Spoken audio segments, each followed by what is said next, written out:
पियावा हो लेके सुतिले तकिया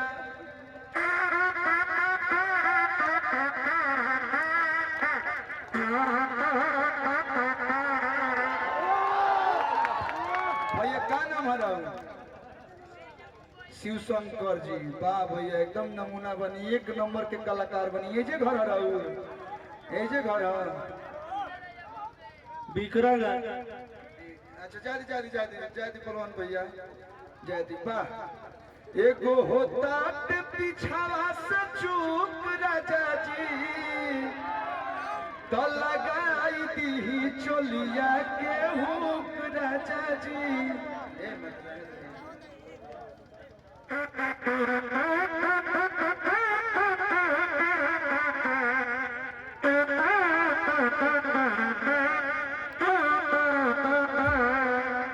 बहुत सुंदर, एक बार जोरदार ताली हमारो तरफ से ले ला भाई।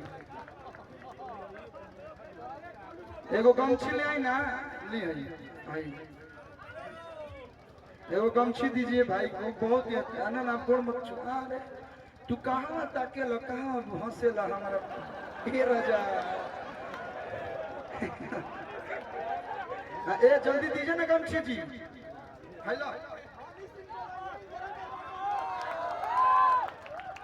अरे मर्द एगो गमछी देवे में इतना समय लगा था। हाँ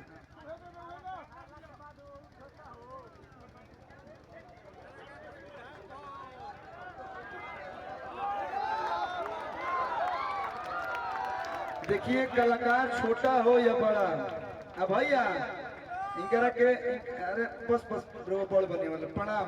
बहुत ही अच्छे कलाकार हैं आप। एगो आता ना हेवी कलाकार हो गए कहीं।